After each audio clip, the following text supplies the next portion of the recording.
আজকে আমরা রান্না করব সিম দিয়ে মাছের তরকারি।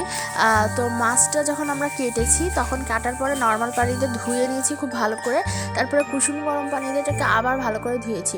তারপরে যেটা করেছি সেটা হচ্ছে মাছের গায়ে আমরা মরিচ কেটে দিয়েছি, তারপরে পর্যাপ্ত পরিমাণে লবণ, পর্যাপ্ত পরিমাণে হলুদ, আর পর্যাপ্ত পরিমাণে পেঁয়াজ, পর্যাপ্ত পরিমাণে রসুন সব কিছু ভালো করে এটার মধ্যে গায়ে মিশিয়ে তেলটা গরম হলে এই গরম তেলে আমরা এখানে ছেড়ে দিয়েছি, দিয়ে দিয়েছি। এখন এটা আমরা খুব ভালো করে মেশাবো যাতে খুব সুন্দর করে এটা মিশে যায়। এবার দেখতে পাচ্ছেন যে এটা আমরা ভালো করে নাড়ছি, এটা কিন্তু নাড়া লাগবে, নাড়ালে কিন্তু এটা হবে না। একটু পরপর এরকম নাড়তে হবে, আর মশলাটা যেন পুড়ে না যায় সেদিকেও খেয়াল রাখতে হবে। এখন আমরা দিয়ে দিব হচ্ছে রান্না পানি দিয়ে এটাকে আমরা আবার মিক্স করে দিয়েছি যাতে এটা খুব ভালো করে মিশে যায়।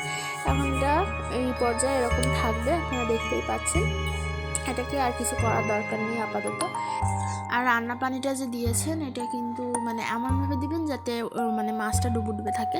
এখন দেখতে পাচ্ছেন এই পর্যায়ে জাল চলে এসেছে, বলক পড়তেছে, এরকম ফুটতে শুরু করেছে, সুন্দর কালার এসেছে দেখতেই পাচ্ছেন। এই পর্যায়ে আমরা এটার মধ্যে যে সিম কেটে নিয়েছিলাম এই সিমটা দিয়ে দিব।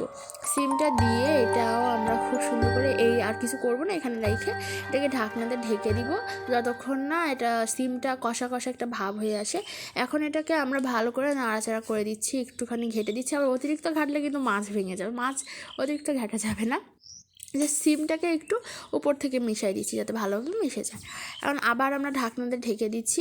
আবার একটু পরে আমরা দেখব, যখন দেখতে পাচ্ছেন সিমটা সেদ্ধ হয়ে গেছে অনেক ভালো করে এটার সাথে, তখন আমরা আবার একটু নেড়ে চেড়ে দিচ্ছি যাতে এটা খুব সুন্দর করে মিশে যায়। এরকম করতে হবে। আর এটা কিন্তু আরেকটু জাস্ট করে দিলাম উপর থেকে, মাছটা কিন্তু ঘেটা যাবে না।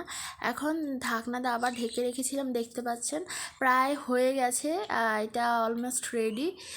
এখন কিন্তু আমরা নামিয়ে দিব। নামানোর আগে কিন্তু চুলার জাল মিডিয়ামেই রাখবেন। আর এবার আবার একটু ঢাকনাতে ঢেকে আর বেশিক্ষণ রাখবো না, এখনই নামানোর পর্যায়ে চলে এসেছে। দেখতে পাচ্ছেন সিমগুলো হয়ে গিয়েছে এবং মাছগুলো কিন্তু খুব সুন্দর করে রান্না হয়ে গেছে। এখন চুলার জাল অফ করে দিচ্ছি। আর অবশ্যই ভিডিওটি দেখে চ্যানেলকে সাবস্ক্রাইব করে লাইক, কমেন্ট এন্ড শেয়ার করবেন। এখন দেখতে পাচ্ছেন আমাদের সিম আর মাছের তরকারি রেডি। এটা কিন্তু আপনারা বাসায় অবশ্যই ট্রাই করে দেখবেন।